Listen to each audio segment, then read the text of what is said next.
A very warm good morning to one and all present here. My name is Nouria Siddiqui. It gives me immense pleasure to welcome you all to another insightful session organized by Department of English IEHE.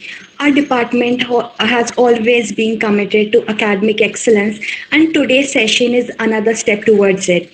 Allow me to introduce our esteemed guest speaker for today, Ms. Moshri Saxena ma'am. She is an alumni of IEHE and remains an integral part of our academic community, having cleared UGC NET with JRF in 2020.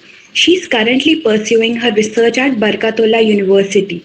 Her dedication and achievements continue to inspire many aspiring scholars. Today, ma'am will be sharing her valuable insights on British poetry, Anglo-Saxon age to Elizabethan age, which will help us in our academic and research pursuits. We welcome you, ma'am. Thank you so much, Nuria, for such a wonderful introduction. All right, without any further ado, we can start the lecture.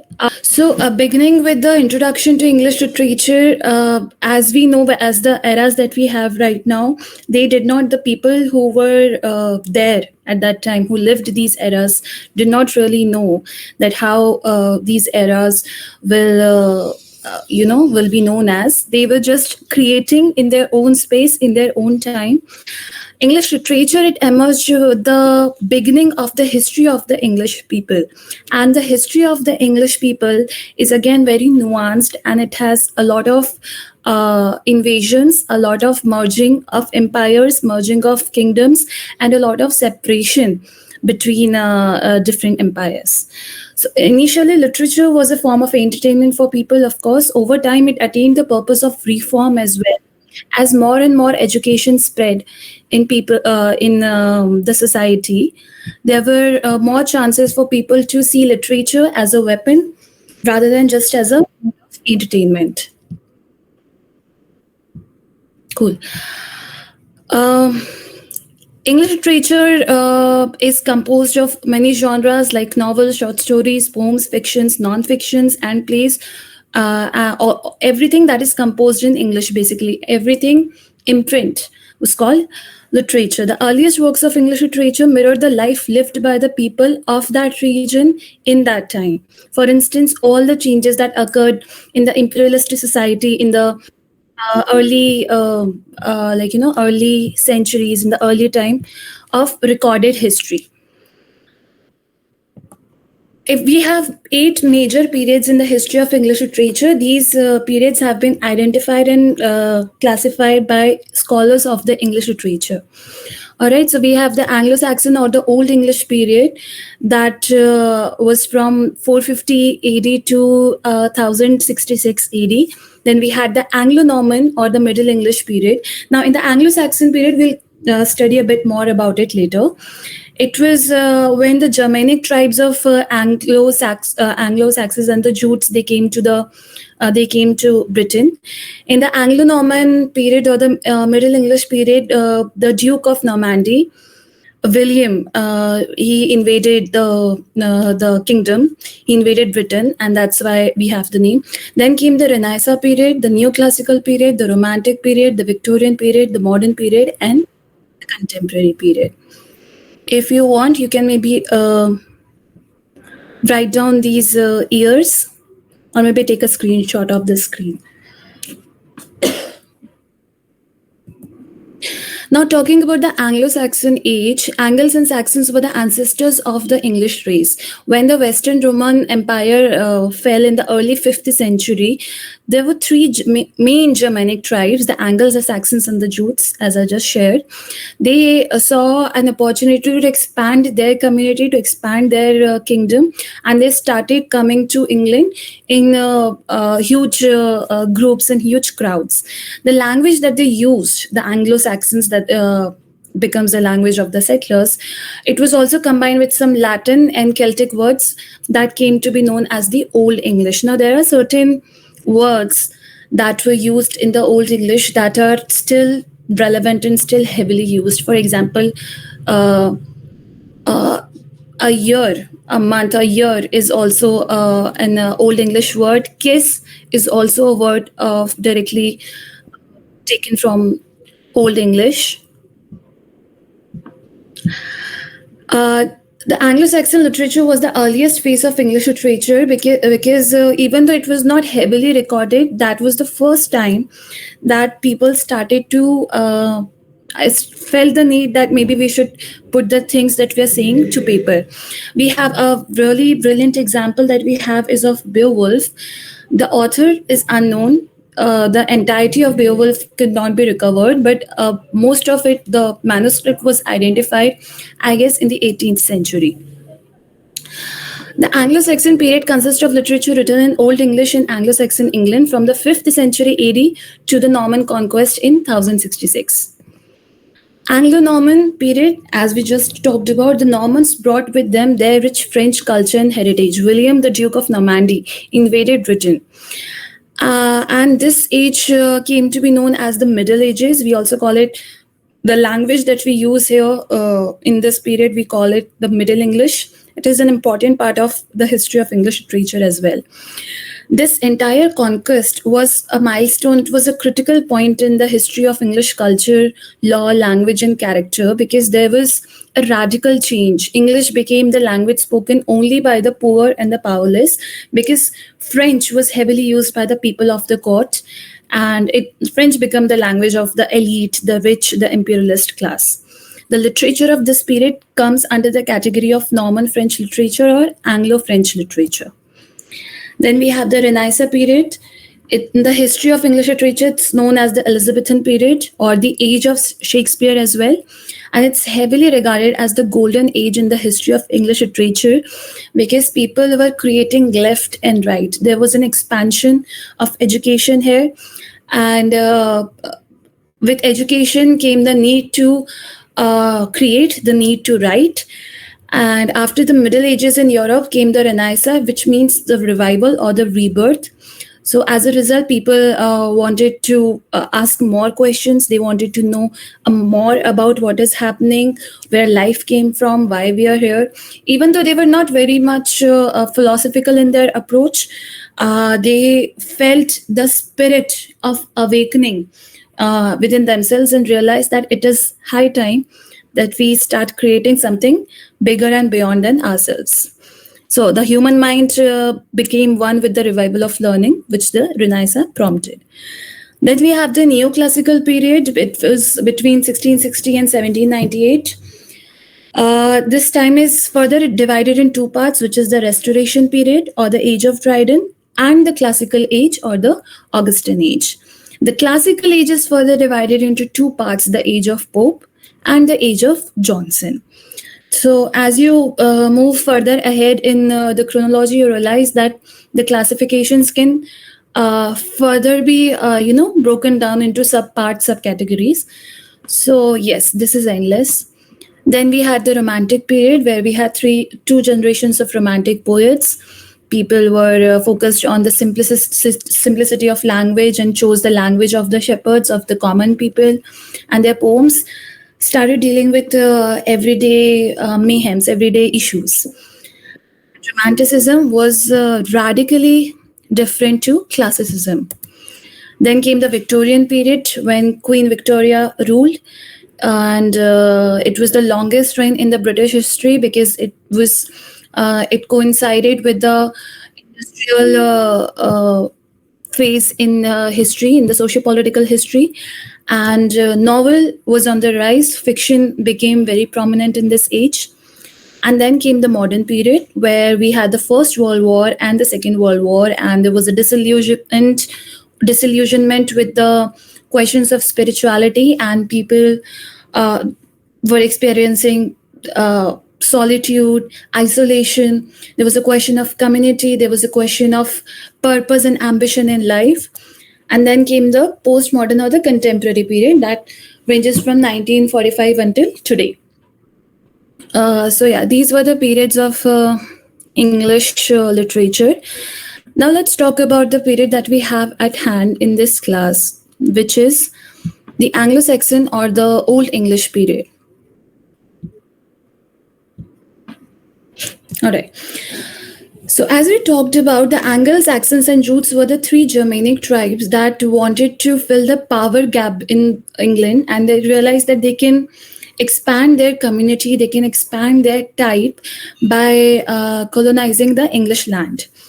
So they were adventurous, of course. They were filled with a spirit of exploration. And by 670 AD, they had occupied major part of the country, the land of Anglos or the Anglo land, which is the present day England, and it became their permanent residence. The language that they used, these settlers, it had some Latin and Celtic words, which came to be known as the Old English. Anglo-Saxon literature was the earliest phase of English literature, the first recorded literature that we have. And the Old English spoken by Anglo-Saxon people looks incomprehensible to today's English speakers, but there are some words like day, year, kiss, love, arm. They are still used in modern day English. So that is there. Talking about the Anglo-Saxon poetry, again, zooming into our topic that we have today, they were fond of singing about battles, about their gods, about their ancestral heroes, what went down in their history. Also, there was a touch of the religion that they practiced and the myths that dominated their culture and the agriculture that marked the beginning of the English poetry in ancient England. It was mostly sung, the poetry was mostly sung than written. That's why there are very few remnants left of the Anglo-Saxon poetry. Yeah. The famous one, the most famous and the important one is Beowulf. It's the first English epic poem. It's believed to be the first English epic poem because that's the first recovered document that we have, manuscript that we have. The poetry, the epic poem, it narrates the tale of a brave hero, and it has lots many characters, it has lots many episodes, and this poem, it abounds all sorts of references, all sorts of allusions to important events in history and the fortunes of kingdoms and kings and nations at large. Now, key features of Anglo-Saxon poetry, heroic poetry elements were there. Of course, the poems that they sung, it consists of the exploits of the hero, the journey of a hero, a protagonist that they have, somebody who rose from the ashes and who chased the kingdom and who succeeded. It also spoke or sang of Christian ideals because Christianity was spreading more and more all throughout.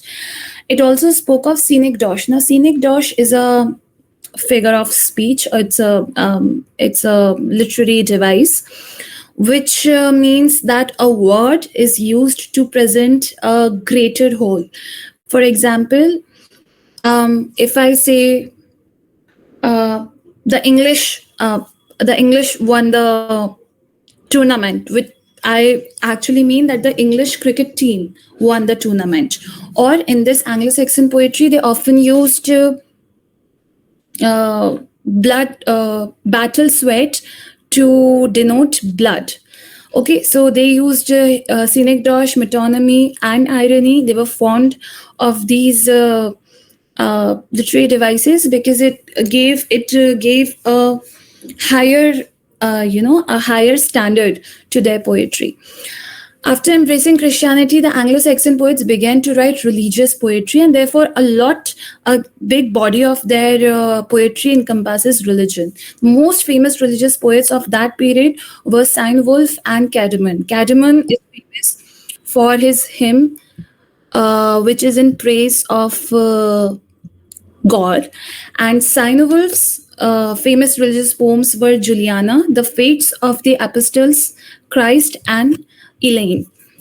Among them, Christ is the most popular one, telling the event that occurred in the life of Jesus Christ. So you can see that the Anglo-Saxon poetry, the history and the likes and the features of the Anglo-Saxon poetry is not so different from what we have in our ancient poetry, in the history of our poetry.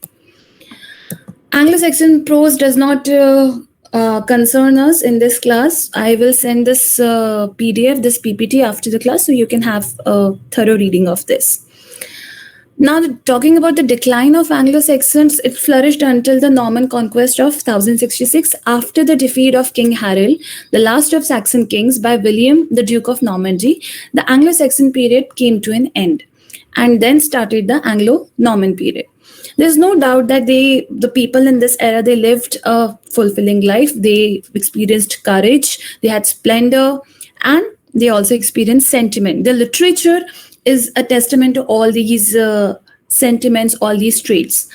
It reflects all the main principles of their life. For example, how they loved their personal freedom, how they appreciated womanhood, how they appreciated religion, and how they were so close and responsive to nature, and how they all struggled for glory.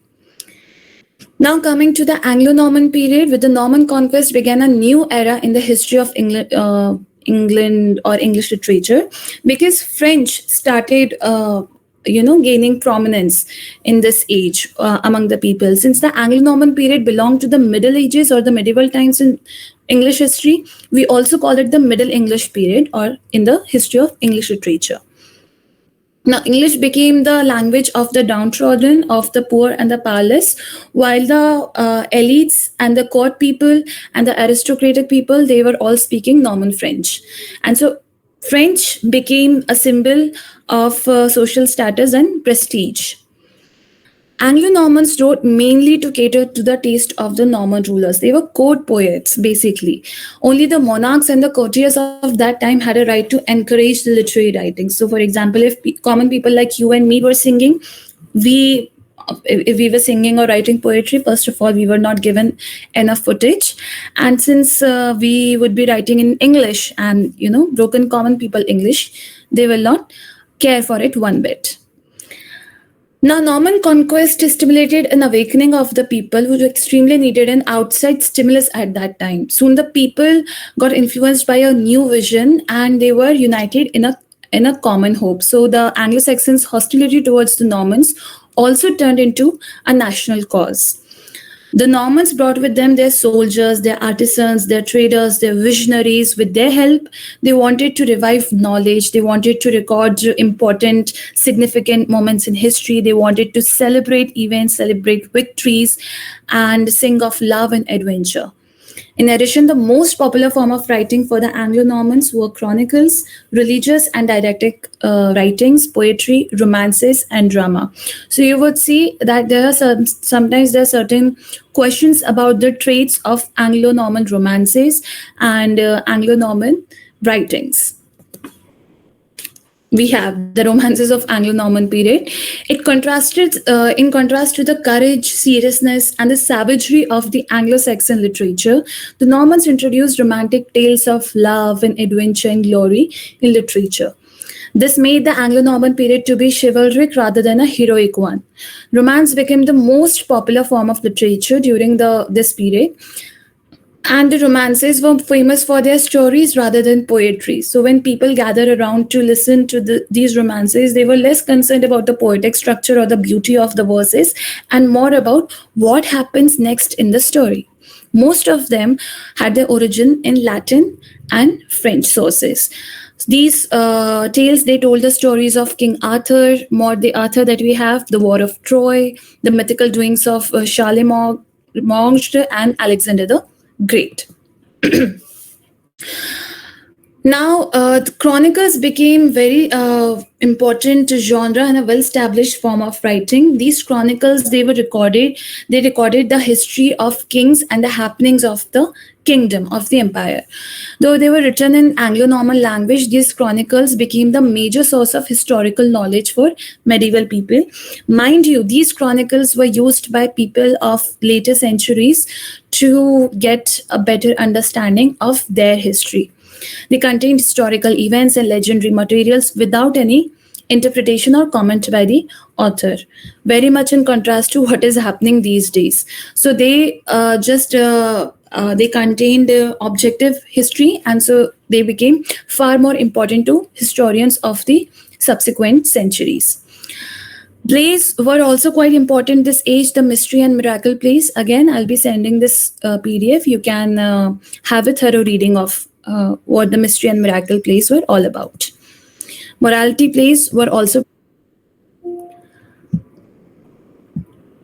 Anglo-Norman poets, some of the famous Anglo-Norman poets were Philip de Thorn. He was one of the earliest Anglo-Norman poets of this period, and he wrote two very important poems. The first was Livre de Créature, which is the books of the creature. It was a treatise on astronomy written around 1119, and his second famous work was the allegorical poem Bestiaire, which is written about 1121 in the Anglo-Norman dialect. The Reginald of Canterbury was another very important Anglo-Norman poet. He was a monk as well, and his most famous poem is the Legend of Saint Malchus, which was written around 1112. Now, there is a really amazing poet that was hilarious. He was an Anglo-Norman poet of the 12th century, and even though he was an Englishman, he wrote in Latin. And his poems are mainly addressed to English people or English persons. Benoit de Saint-Mars is also quite important. He wrote Roman de Troie, or the Romance of Troy, in the 12th century. William Langland is also very important. He wrote A Vision of Piers the Plowman. Now, if you're preparing for net exams, then this question becomes very important, because every year they have been asking something related to A Vision of Piers the Plowman or Langland or his contemporaries. Okay, so yes, Langland's poems, it discusses the ethical problems of that time, and most of his poems are satires, and they talk about the ethical and socio-political questions of that time. John Gower is also very important. All of these are contemporary to Chaucer. He was very active in the 14th or 15th century, and he talks about he represented the courtly medieval poetry. People or the poets of the court, what they were writing, he was the frontier of that crowd. His poems prove that English can compete with any other language that had distinguished themselves in poetry. Gower was mainly a narrative poet and a moralist, and so he had some really radical views. And his most famous poem is Confession Amantis, which was written in the form of a dialogue between the divine interpreter and the poet. So more like Chaucer, he was also really important in the development of English language as a thoroughly equipped medium of literature. Okay, now moving on to Chaucer. Chaucer is also very important. I hope you can see the screen. Chaucer was so important that the period that he wrote in came to be known as the Age of Chaucer. He was born in the reign of Edward III, and he was very active in the court and in the socio-political scene. John Dryden called him the father of English poetry. Now, when he was 17, he received a court appointment as a page to the wife of the Duke of Clarence, Edward III. In 1959, he was with the English army in France, where he was taken a prisoner. So he had really varied experiences in his life, and so the work, his most famous work, the Canterbury Tales, seems to be very much informed and inspired by his own exploit, by his own experiences of the life around him, of the world around him. Because of his life, he came into contact with Italian culture and then French culture. And he was in the early days of the Renaissance, and he even may have met Petrarch and Boccaccio. So the 14th century, as we said, it came to be known as the Age of Chaucer. He was a great writer, and we can say that the Enlightenment that was brought upon in the later ages, Chaucer can be called a source point or a point of inspiration for that event. Now, in the age when Chaucer wrote, the English language became much more clearer in use. The period of transition was nearly over, from the Dark Ages to Middle Ages to the more a clearer picture of language and how it can be used. The English language has shaken down to a kind of an average, to the standard of how one speaks.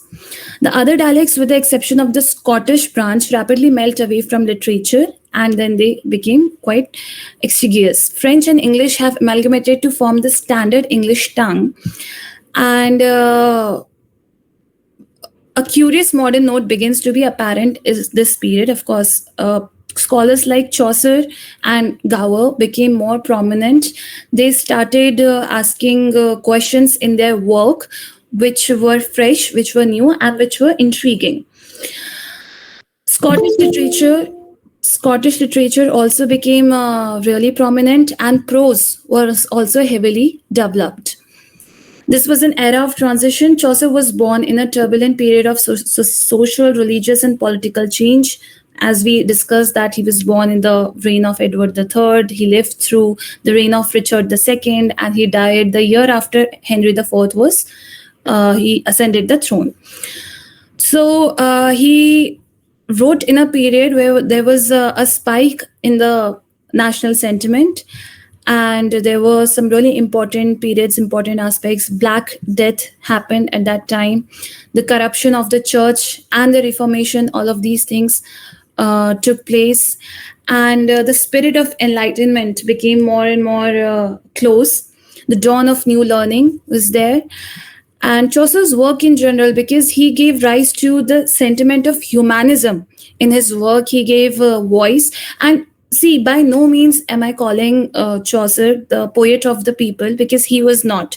He was heavily a court person, a court poet. But his Canterbury Tales became so, it resonated so well with the people of that time and the people that came later, that among scholars he came to be known as this wonderful person with wonderful insights into the human mind and into the social psyche of people. Now his literary career can be divided in three periods, which is the French period, his Italian period, and his English period. Now his English period is also often called his most mature period of creation. His genius was nourished in the French poetry, in the French period, as he was heavily inspired by the French poetry and the French romance. Naturally, he followed the fashion, and his early work was done on French models. Like we have Roma de la Rose. He wrote, among other quite imitative things, an allegory on the death of Blanche, John of Gaunt's wife, which he called the Book of the Duchess, and which is wholly in the manner of reigning French school. Now, in his second period, which we can call the Italian period, he was heavily influenced by the Italian creators. And so we have Troilus and Cressidi and Boccaccio's Philostrato also inspired him. He also has one unfinished work, which is called The Legend of Good Women, which was also created in this period. And now, after he was done with his French influence and he was done with his Italian influence, there came a third period in which he was more creative, he was more sure of his writing style, and he was coming back to himself as a poet. And so in this period, he wrote some minor poems along with the Canterbury Tales, which is known as the most famous and the most characteristic work of his oeuvre and of his time. Now, I'll be sharing this PDF with you all, so you can read in detail what the Canterbury Tales is all about. But as we know, it is about, it revolves around a pilgrimage. There are some people who all, like each one of those pilgrims share a story, and it is an unfinished work. It is a narrative poetry, and it is very long and can be quite intimidating to read. So I suggest you to take it one story or one tale at a time and read it with a lot of comfort and a lot of leisure, rather than skimming through the tales, because it is really actually a very interesting piece of art. Other poets of Chaucer's age were John Gower. We know William Langland. We discussed John Barber was also quite important. He belonged to the Scottish lineage, and the things that he wrote, the works that he created in this time were very important.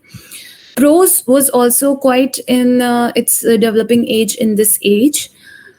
And you can see that in the age of Chaucer we had lots many important events, like we had the Battle of Crecy, we had the beginning of the Hundred Years War with France, we had the Battle of Poitiers, we had Wycliffe's Bible, Titler's Rebellion, and of course death of Langland and Chaucer. So yes, this was a really turbulent time in history, and so the model that Chaucer created, the kind of language that Chaucer used, and the kind of structure that he utilized in his poems, in his works, they became a source of inspiration for the subsequent ages. Now we have the Elizabethan literature. As we discussed, we have these important bifurcations in the periods of English literature. We have the Old English, the Middle English, and the Modern English. Now, England prospered in the second half of Elizabethan rule. The Renaissance, the second half of the Renaissance, is often called as the Elizabethan age. Art, poetry, drama, and learning in general flourished in this age because Queen Elizabeth provided a lot of patronage to a huge range of artists. And this entire time, it saw playwrights like Marlowe, poets like Spenser, and men of science and letters like Bacon. The era also had William Shakespeare, and that's why it's often called the age of Shakespeare as well. Many writers, thinkers, and artists of this time, they enjoyed the patronage of Elizabeth's court. And this age, because they were so motivated to create, they were so motivated to put their work forth in general, this age is often considered one of the golden ages in English literature. Poetry, drama, and prose flourished in this time. This was Queen Elizabeth I. And yes, Elizabethan age was a great age of English literature. Education expanded, and poetry became really important to the educated class. That's why many books of poetry by different writers appeared during this age, and that is why criticism also started to flourish in this age, that people realized that we can share our opinions on each other's creation in an intellectual manner, and that can be called literature as well. The proper Elizabethan literary age began in 1579, but before that year, Sir Thomas Wyatt and Earl of Surrey made their poetic contribution. Now, one important question can be there, it can be asked in the paper, that who brought sonnets to Britain?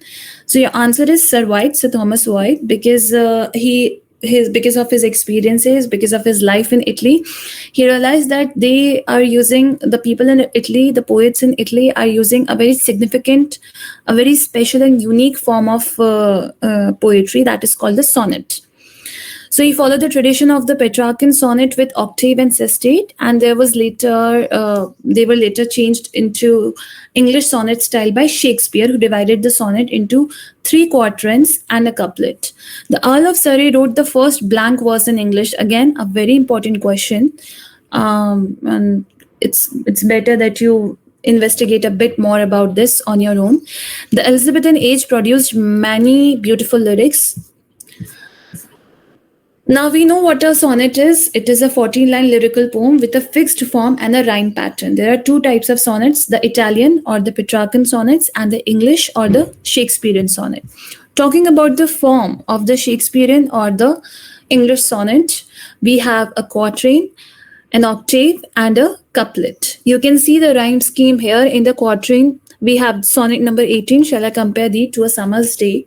You can clearly see the bifurcations by marking the rhymings. You can rhyme scheme. You can see where the quatrain ends, where the octave starts, where the 2 octave ends, and where a couplet starts. This is the sonnet.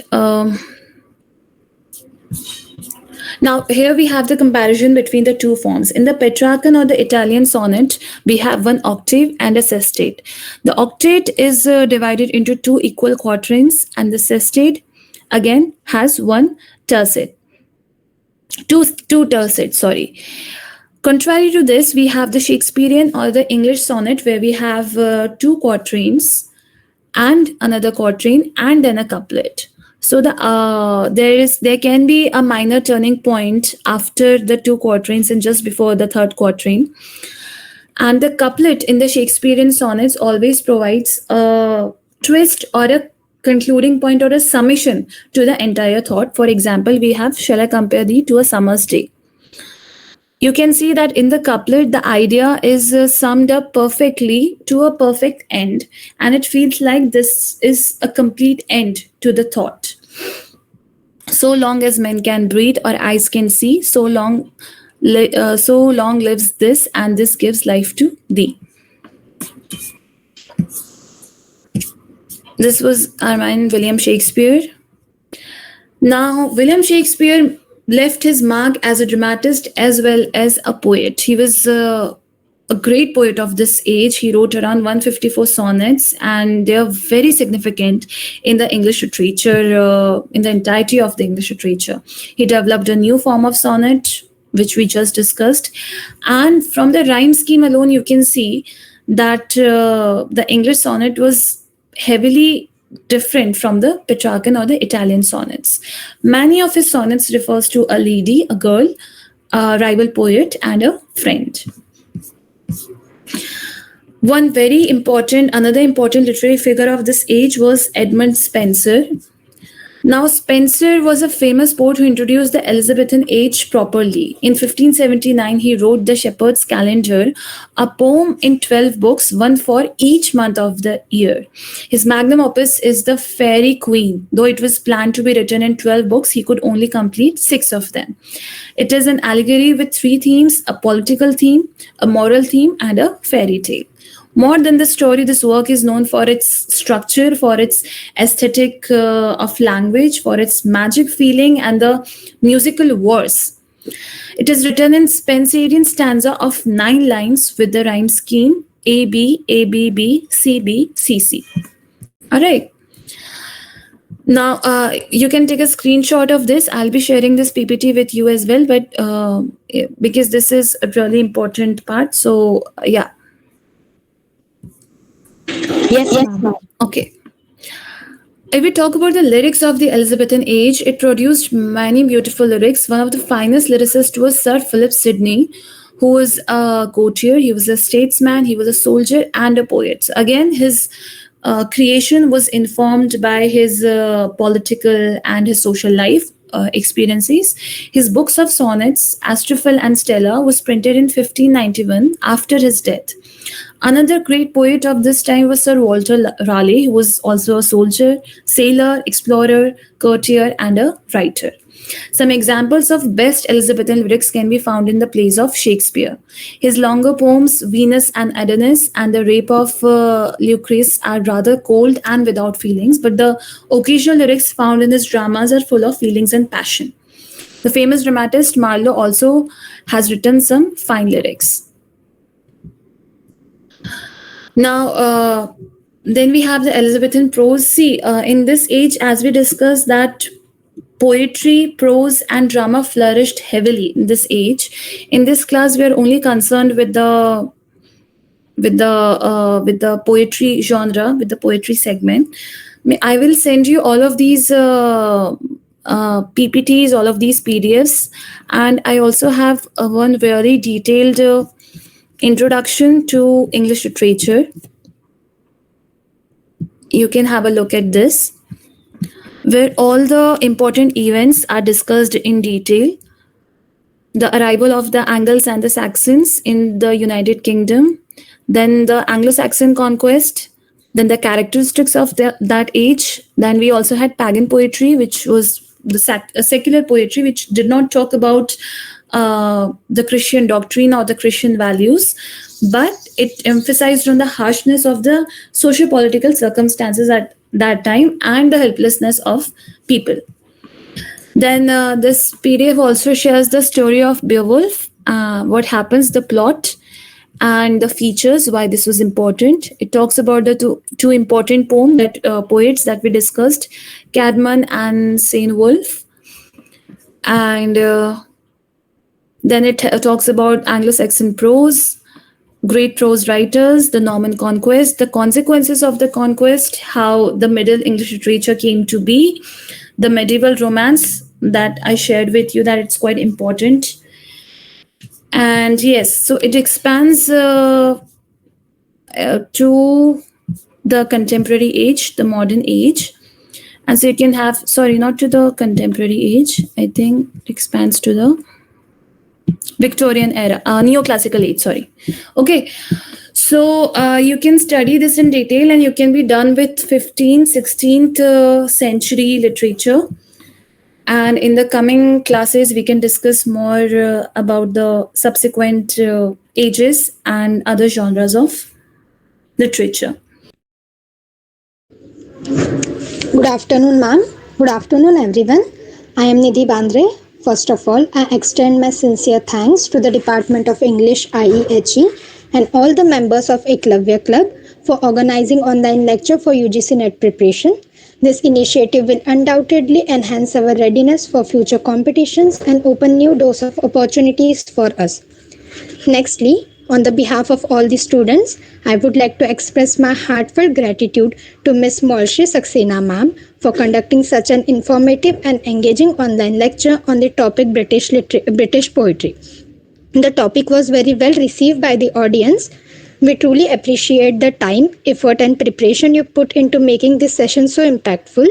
We all look forward to have more such insightful and enriching online sessions with you in the future, ma'am. Once again, thank you, dear ma'am, for your invaluable contribution and sharing your expertise with us. I also thanks to all the attendees for their active participation and for being the patient listener and receiving the lecture very well. Thank you each and everyone and have a wonderful day ahead.